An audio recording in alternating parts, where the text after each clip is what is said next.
Please welcome Jay Tatil.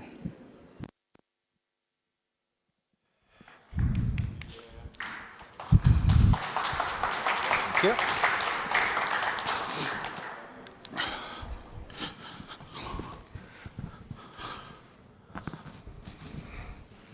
How's everyone doing?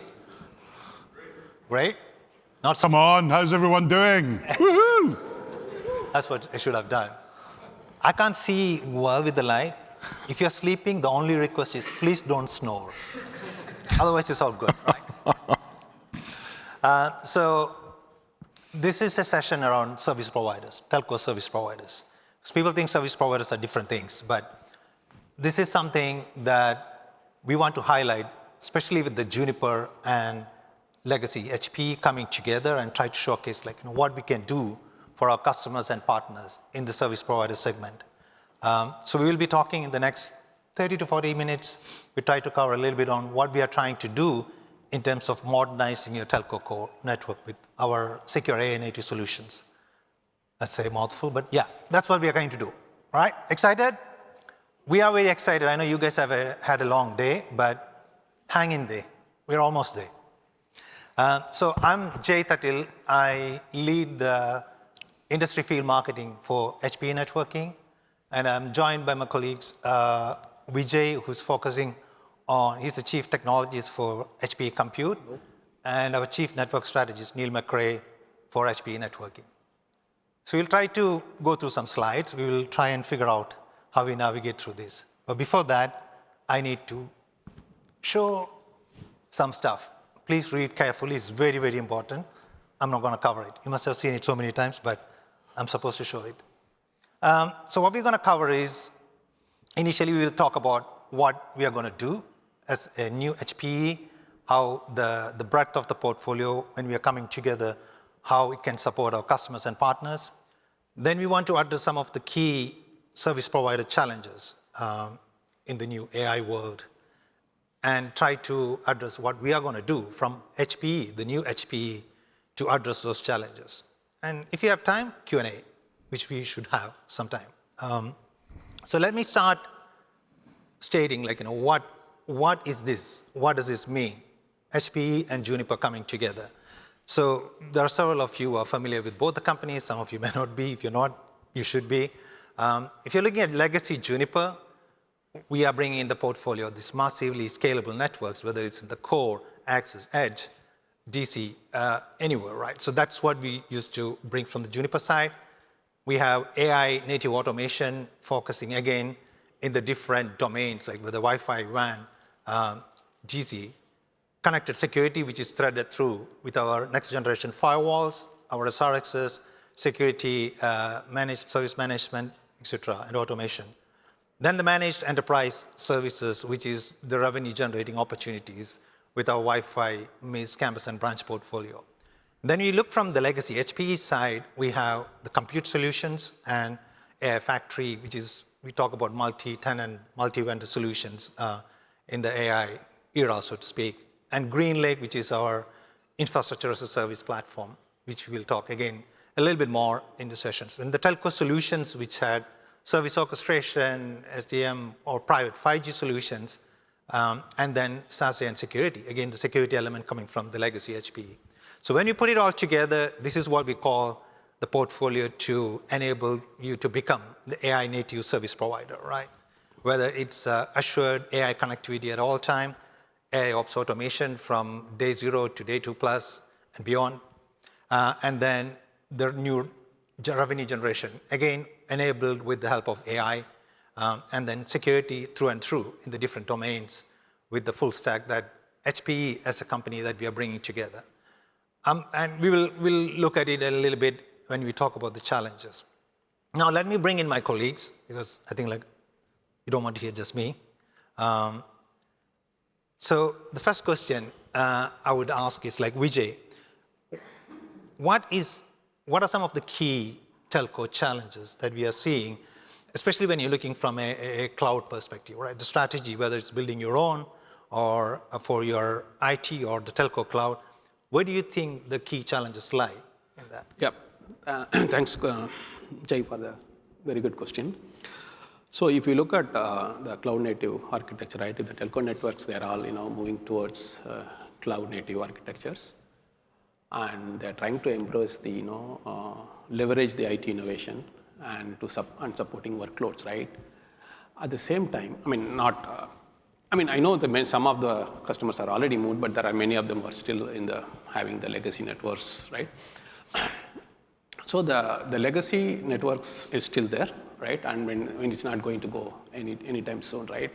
So what we are seeing, right? So they are trying to pull together the traditional platforms, the cloud-native environments, that mix multi-vendor tools, right?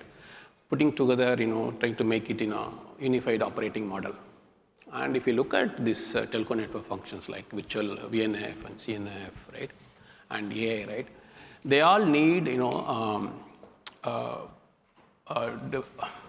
they demand elastic compute, right, and they need low latency networking, and in some cases they require high bandwidth throughput networking, and they all need automation across all the stack, right. And on top of all that, right, so the security we cannot forget, right. So you need to have security which has to be come from hardware to network to APIs. It needs to be secured end to end, which requires continuous hardening and monitoring and visibility, right. So these are all some of the basic challenges that I feel that customers are looking into it. So it means like it's very complex. That's all I could get in. But yes, to you, Neil, like maybe we cover a little bit more on the next challenge, automation, especially, AI is still a big driver for everything now. But if you look from the open standards, interoperability, etc., where do you see the automation's challenges like?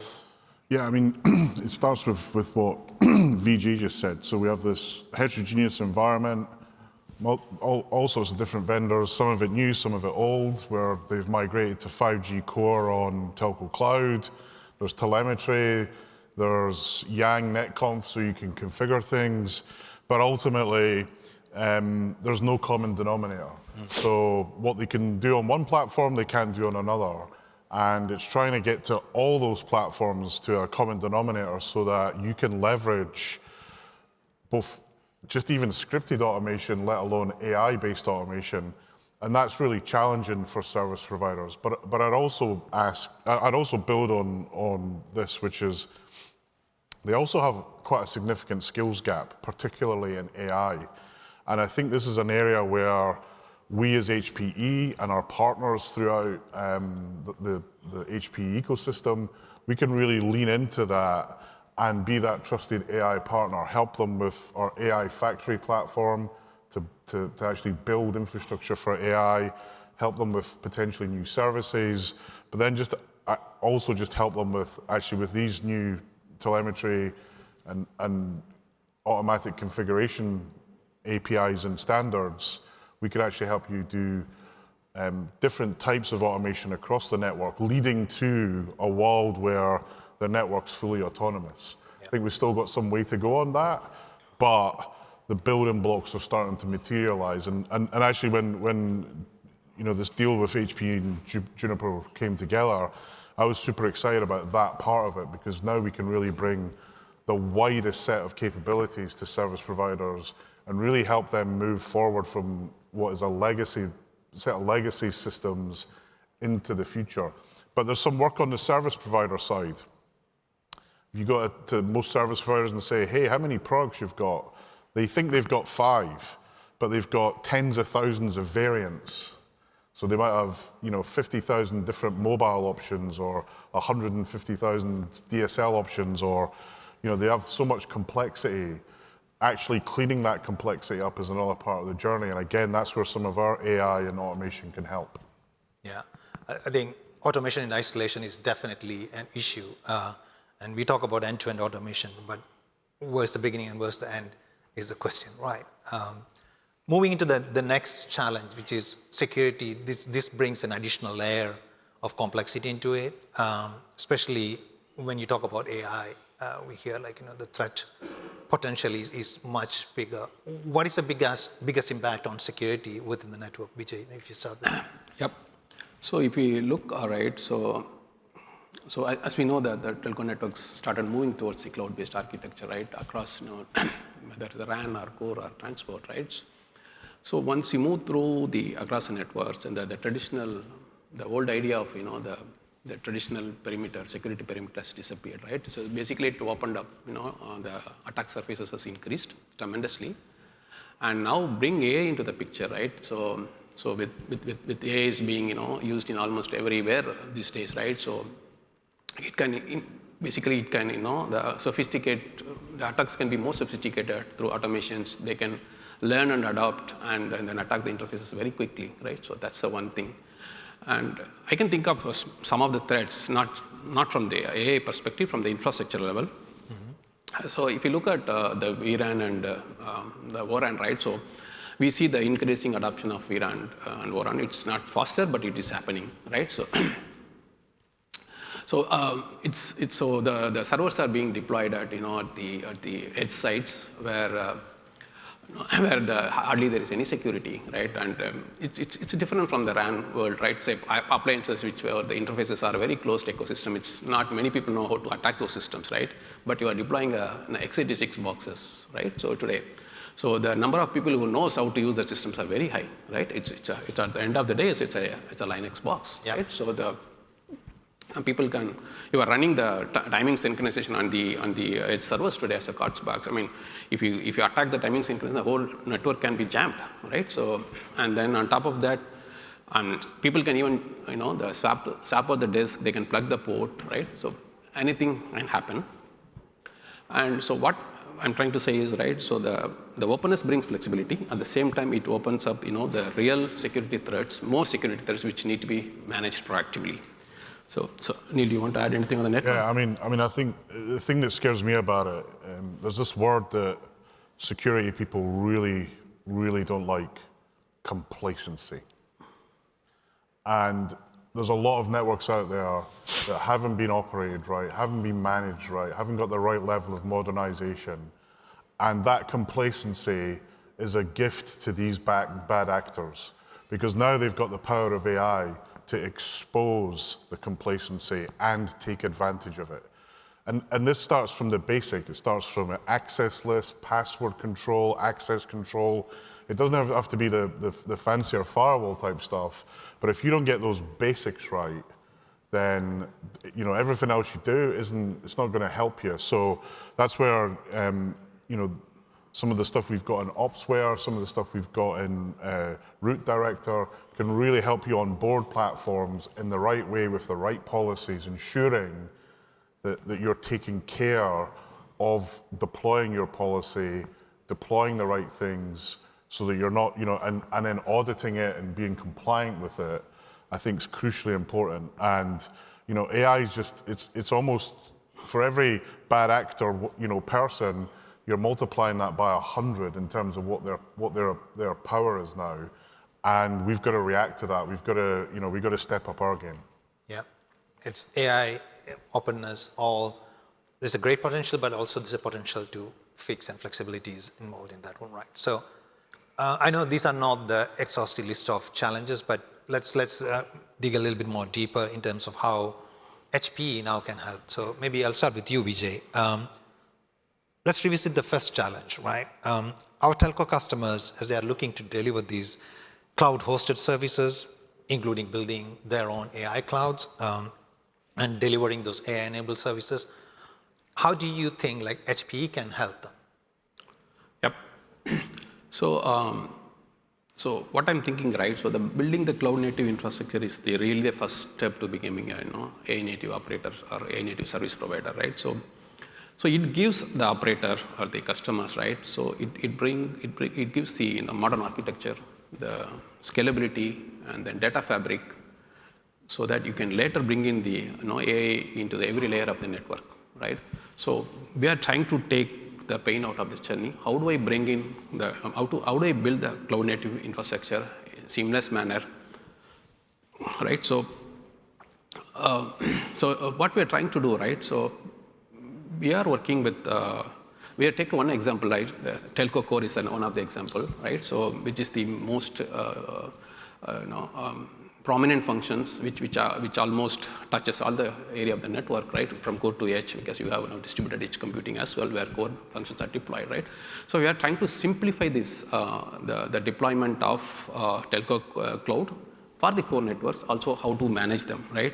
So what we are trying to do, we are working with, we are collaborating with Red Hat and with one of our major NEP partners. We are trying to come up with a joint reference blueprint, right? And with that, so we are trying to reduce the the pain that customers are facing with multi-vendor environment, right? So the cloud native architecture is good, right? It offers a lot of flexibility, but building them one is not easy because you have options at every layer, right? I can have a compute multiple offer. The NIC, I have different options. We have the networking, I have different vendors options, and storage, I can have different vendors option, and even with CAS, I have options, right?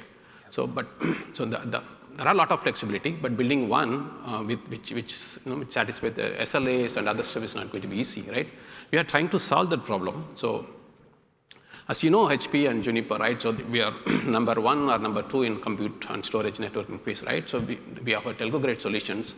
So it means the customer does not need to go through 3 vendors for this, right? You just go through only one vendor, one supplier. So basically, we're trying to cut down the supply chain from 3 to 1 from infrastructure perspective. And then we have Red Hat. So coming together with HPE and Red Hat, from 5 to we are bringing it to 2. So meaning you just deal only with HPE and Red Hat for the infrastructure and the cost platform, and then CNF vendor, right? That's what we are trying to do. So this offers a repeatable way of deploying the solutions, and right, we exactly know what configuration for the workload the customer has chosen, and then on top of that, we are also offering the the lifecycle management, not just day zero and not some custom tools. We are trying to use the standard solutions wherever possible, right? Starting from compute perspective, we have the one view. A customer who wants to does not want to expose their interfaces to the cloud for the management. We have on-premises solution like OneView, which is software-defined infrastructure management for the which configures the BIOS, boot, RAID automatically and offers the firmware management, other stuff. And then COM, it's a cloud-based SaaS offering, and it can manage thousands of sites from the cloud, right? So it's a provides similar functionality. And then we have a data center director, which is multi-vendor capable, which can not only do Juniper switches, it can also manage Cisco and Arista, right? And it's an intent-based design. Probably I will let Neil talk about on this later. Yeah. Then we have Red Hat, which is advanced cluster management solution, which actually manages their entire Red Hat OpenShift clusters from the lifecycle perspective and observability and other metrics. And then we have some small tool. It's not really a big, just a small tool to automate this entire environment, right? Just providing the information to the standard tools. So what are the benefits that you are getting out of it, right? So basically, the TCO will be lowered. Why? Because when you do do-it-yourself configurations, you will spend a lot of time, right? From procurement perspective, from design perspective, from the POC and interoperability, all those time has been cut down, right? And then since we do periodic validation and automated lifecycle management, all they need to do is whenever there's an upgrade, you don't need to go through a complete full lifecycle because my NEP has validated the functions and we have validated the function. You just need to put it in the staging environment and just roll it, right? So there is a lot of effort that's been reduced from your side, from customer side. And then, of course, it's an open and multi-vendor support solutions. It means you are not vendor locked, right? So Juniper supports multiple vendors. You can, in the brownfield, if you want to use another switches, you are welcome, right? The same blueprint will work with other switches. And then we have COM, which is a multi-vendor, and Red Hat OpenShift. Most of you know it's multi-vendor capable, right? On top of that, the solution is based upon the latest Gen 12 servers, which produce reduced TCO. We have a proof point, right? So it's compared to the Gen 11 servers, it just got 3:1 consolidation in terms of 5G workloads. It means it offers the reduced capex, the footprint, and the power footprint as well, right? So yeah, that's good. I know multi-vendor is the key, and of course we'll talk about the partner ecosystem a little bit. Neil, do you want to add anything from the Juniper side? Yeah, I mean, it's almost, everything Vijay says almost applies to networking. So we have Abstra, which we're building into the wider ecosystem. It's a data center management tool for networking, builds the underlay for you. It's completely automated, which is saving you money. But more importantly, it's getting you in the game quicker. So you want to build new services, you want to launch them as quickly as possible. And quite often, infrastructure is seen as the longest pole in the tent. With this level of automation, you can build it far quicker. Back in, I want to say 2019, 2020, we were building Telco Cloud at BT as a project I ran. I wish this was available back then, because it would have made so many things much simpler. Today, that platform's Juniper based from a networking point of view, but there was no end-to-end solution. And this is where I think the real value is we can wheel this in, we can get it up and running, we can work with your ops teams and really give you a cloud-native platform where when you add a VM or you add a Kubernetes instance, a CMV, the networking just appears automatically. And that is the power of the cloud.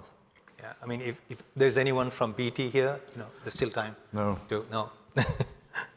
Great, thanks, Neil. Let me continue with you to the next one, which we talk about the automation. How do these expanded capabilities now with Juniper and HPE coming together enable the telco cloud solutions that the operator's offering, but the automation within that is a key element, especially with the AI. People confuse AI and automation a lot, right? What is our portfolio helping them to drive the AI ops with that automation across the different domains as well, right? Yeah, I mean, let me start on that. So first of all, our biggest, one of our big capabilities that we work with service providers and partners on is our Mist and Aruba Central platforms. That's allowing our partners and our service provider customers to go out and sell automated networks to their customer base. That's a really important part. Then we have the kind of, I don't want to read the slide, but we're heading towards an intent-based solution. So you say, hey, I want to do this, and the platform understands all that needs to be done to deliver that intent for you. You've got observability, you've got great visibility of the platform. If something fails, you can react to it very quickly. You've got all the power of the cloud such that if you need to fire something up, you can do it at the click of a finger. If something isn't working right, you can spin up another instance and then migrate customers to it and spin it down. Something that in the old telco world would be 3 weeks of outage windows. So a really much more kind of real-time operating system. And if you think about it, so I've been in this industry longer than I should admit, but we ran this small. I don't know whether that's a good thing or a bad thing. I think it's a good thing, but well, I hope it is. But if you think about where the network is today and compare it over the last few years, we've gone from a network where, if it didn't work, you just hit reload and that was okay. That isn't good enough anymore. It's got to work. It's got to work at millisecond level. And without an architecture like this, you just can't deliver it. So, and this again, this is another one of the most exciting things. So we've done a great job at connecting devices. Yep. This infrastructure is going to allow us to connect things. It's going to allow us to connect sensors. It's going to prepare us for the next wave of devices. That's really going to connect not our devices, but connect us as individuals. So sensors for when we're, driving our cars down the motorway, sensors in logistics locations so that health and safety is right. All of these things that in the legacy world just weren't possible. This really enables us for it. Yeah.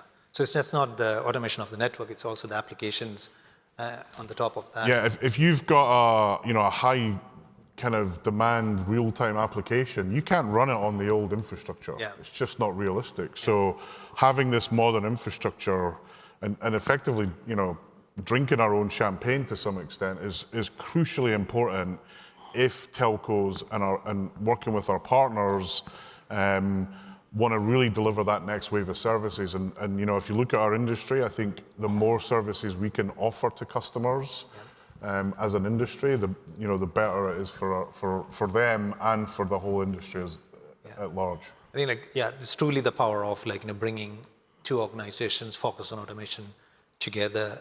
Vijay, anything more to add to that? And the cloud automation, right? Yeah. Yeah.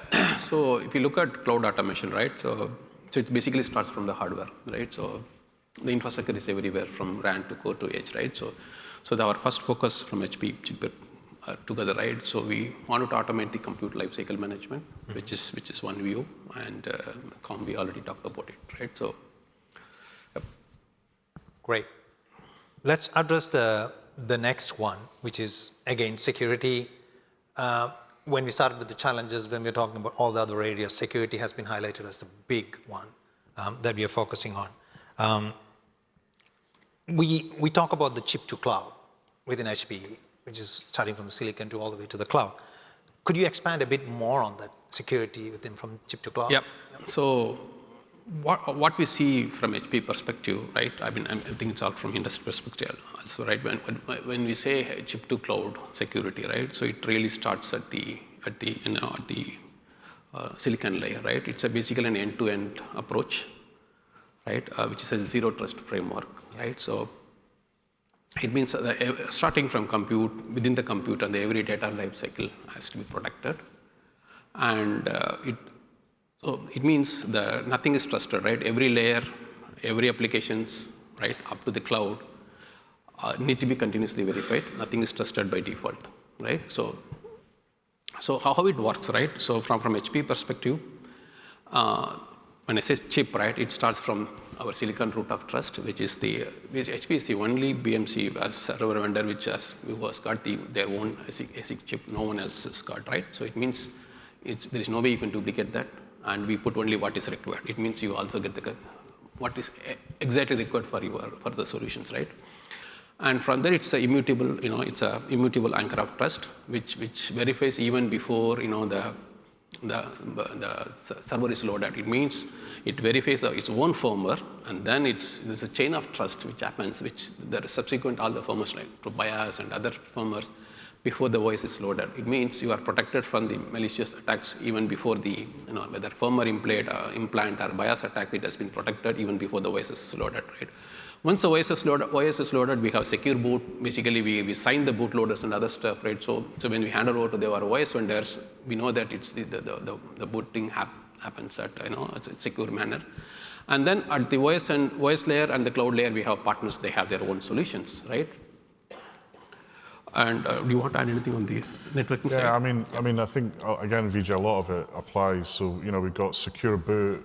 Everyone's building a zero trust architecture, and that's really important because that deals with a complacency issue where every transaction you challenge. You don't assume anything, you challenge, and in that world, you really know that all transactions across your infrastructure are going to be secure because of that challenge. I think that the chip to cloud security, again, having now having a view from compute, storage, network, all the way to the cloud, end to end, means we're super well placed to be able to build some of those new solutions in networking, such as quantum, which has got a huge amount of traction right now. MACsec and every link having security on it, because more and more customers are concerned about what data that they're sharing with whom.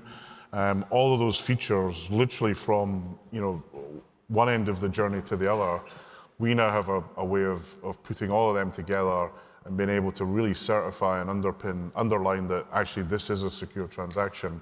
And I think for many customers, no matter what industry you're in, that's something that's going to be hugely valuable. Yeah, and I know in the keynote in the morning, like Rami and Antonio was talking. They were mentioning it. Exactly. I forgot to add about this post-quantum PQC capability, right? I think probably HP is the first one to certify to be ready for the post-quantum world. Meaning we have introduced our post-quantum cryptography in our servers, which are shipping now. It means that tomorrow's threat, we know that this quantum computer is almost 10 years away, but there are some customers, like federal customers, they do want these PQC capabilities from January 2027. We are already shipping that.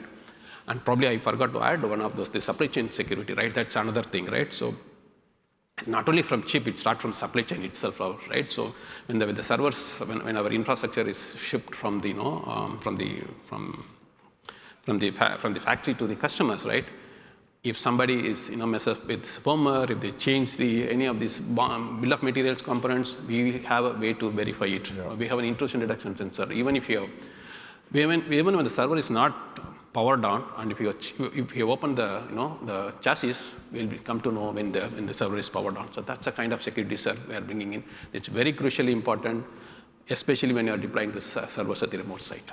So I think like the security needs to be extended to the ecosystem as well. Maybe it's like supply chain to cloud now. Yep. To cloud, but Start from supply chain. And this is the thing. Security isn't just about these servers or the routers. It's the whole thing. And at HPE, we're managing that whole life cycle, and we're leveraging AI to manage that, again, so that we are thinking about the things that the bad actors might be thinking about. And again, by leveraging that capability, it just allows us to be more effective and more efficient and get you the platforms you need when you need them. Yeah. And I know we just touched the surface of what HPE can do. On the slide, we have some nice picture in terms of showcasing the different areas that we are covering. There are plenty more that we can talk about. Anything additional that you want to add from a portfolio perspective? I think I'd love to call it GreenLake, which is our infrastructure as a service platform. I think for telcos and service providers using GreenLake as a platform to deliver to their customers with all the security, using it perhaps for proof of concepts.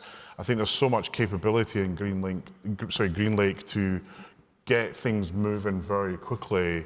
And also in a world where you pay as you grow, to start the ball rolling on new services or new ideas, I think there's so much opportunity in GreenLake, and also as a platform for customers to leverage where they might need some sovereignty or they might have some other special requirements. I think GreenLake's got some amazing capabilities out there. Again, DDoS, there's not a day that goes by where there isn't some massive DDoS, and actually the whole Black Friday, Cyber Monday weekend is a big DDoS event. Everyone wants to try and disrupt market and commerce. So it's been a really busy week for our colleagues for our colleagues in security who've had to deal with that. So, ensuring that you can take the best out of both of these worlds. I really believe in 1 + 1 is going to equal 10 in terms of the benefits that we'll be able to share with our customers. But there's a couple other little call-outs that I'm going to just make that are actually in our showcase upstairs. Yeah. One of the great pieces of technology that we've been working on is a water-cooled switch. So HPE is a leader in water-cooled servers, and it's something that comes from our supercompute, high-performance compute area, and we've downstreamed that into a network switch that, in terms of heat generation and power utilization, is significantly lower. It's just the start of that journey. And then we also have a platform aimed at edge compute and inferencing, MX301. It's a terabit in 1U in terms of routing capability and session capability. Those are all kind of really key things that, again, with this wider ecosystem, are going to really deliver some huge benefits to our telco customers' ability to serve their customers. That's what we are here to help them serve their customers. Yeah, and we upstairs, we see AI Factory splashed all over the place. Yeah. That's the other one, right? I mean, Vijay, you want to add? Yeah, so we do have an AI Factory portfolio for customers, right, who wants to, make sense out of the data, right, and to want to have sovereign cloud, people who has got data privacy issues. And we have an end-to-end portfolio put together with NVIDIA and GPU computes and then storage and networking, along with the control plane management and the observability metrics and end-to-end solution which is offered to the customers.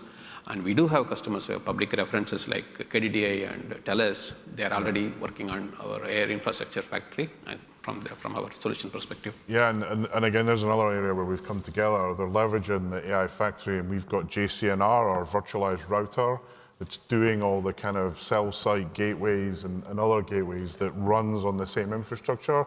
That's saving them money. They're not having to buy as many appliances or as many routers, and it's given them a cloud native approach to managing something like tens of thousands of base stations. So very early days for that. It's still a trial, a proof of concept, but it's looking very promising. Yeah, I think like the integration, as Rami and Antonio pointed out, it's becoming really fast.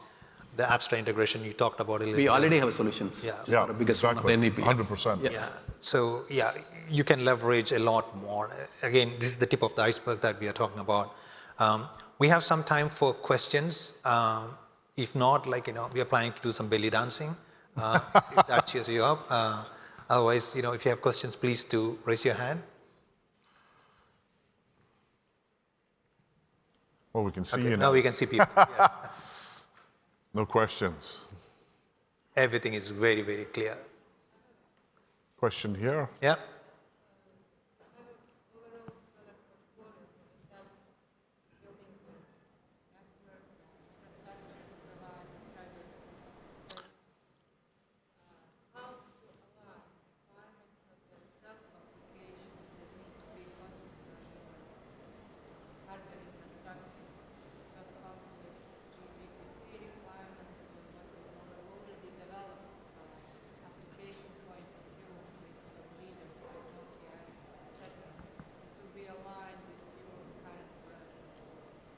So I'll just repeat the question. The question was, how do you build your portfolio to ensure that you're compliant with things like 3GPP? You work with Nokia and Ericsson and some of the big telco vendors. Well, we work with Nokia and Ericsson as partners in some of the solutions, and we build to the same standards that they build, and we collaborate on those standards. So our platforms are ready, from the get-go. Now, in CNFs and NFV, is there some tuning to do sometimes in terms of what you need versus what's out there? For sure. And again, that's something that we've collaborated with customers on to do that. But I think in my experience, that tends to be on legacy platforms, VNFs in particular. I think as we move to CNF, certainly my experience is less of that's required. And the whole move towards open APIs so that these platforms can talk to each other better, and some of the new release, new 5G advanced release and what we see coming in 6G is going to make that even easier for us. Hopefully that answered your question. I think the one other thing we need to do is bring this together. So we've been up and running a few months now. We've got to bring this together so that it's easy for you as a customer to kind of understand it and build it. And that's the journey that we're on right now. And we want to get there as quickly as we can. Anyone else? Yes, please.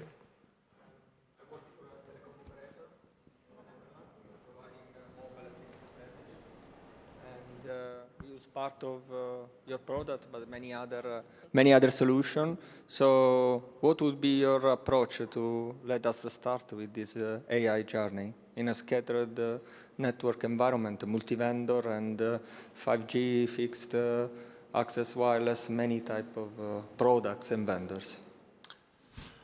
I think my starting point is, so I always look at the lens through an unvarnished veneer. Where are you really today? What is it about your environment that's unique? What is it about your environment that's important to you from a differentiation point of view? Then try and find a really strong, valuable use case for one of those things. Get that up and running, get it embedded, get your operational teams moving to either kind of DevOps or SRE or another model that you might want to choose. Make sure that the foundations of that are strong, such that your teams have got confidence to operate it. They know what to do when there's problems. They know what to do to expand the capacity. All the day zero, day one, day two things, and they're really, really familiar with that. And then, then you're in a race. Who can move their app to the low-cost platform that's going to help your customers be able to buy quicker, change quicker, move quicker? And when we've approached it through that model, we've had real success. What we don't recommend is kind of trying to move everything at the same time. And I mentioned earlier on, in every telco that I've worked with, and I've worked with pretty much all of them over the last few years in terms of our customer base, they all have this complexity of products. So, I worked with a service provider in Japan that had 10,000 variants of Ethernet. So if you want to migrate 10,000 variants, that's going to kill you. And what we found working with them was actually, there was only 5 variants where they actually had most of the volume and most of the money. So clearing up that kind of legacy situation around your own products will enable the migration to be much simpler and much more straightforward. And with a proof of concept or a really strong first use case, it builds confidence across your organization. Because in telco, we can't break things. It's got to work every minute of every day it has to work. So you want to go through that confidence and upskill your teams and do that in a way where they feel they're learning at the same time as doing something new, but in a safe environment. Great. Anyone else? Okay, we're in the end, but just to summarize, we were talking about 3 key specific areas, right? In terms of the cloud, automation, and security as the 3 key pillars, and how we can help. Of course, we are much stronger now as an organization to address these and bring that customer experience differentiation, so to speak, for you and your customers. But also, you asked about where do we start with AI? I mean, as a service provider, operations, that is the starting point. That's where we start with, and then we try to build that into the applications and the new revenue generation areas. But the operation is the key bit, and that's where we start to support you. We'll be out after this, and if there are questions you can ask, but your feedback definitely makes a difference, so please make sure that you provide feedback. Our system accepts only 5 stars. It's a fault, but we'll take that, especially this time of the day. But please do provide the feedback. It helps us to make. Or if there's something you want us to talk about, tell us. Yeah. Tell us, and we'll have that for the next one. Yeah. Thank you for staying back and staying awake. Thank you very much. Thanks, Neil and Vijay. Thank you very much.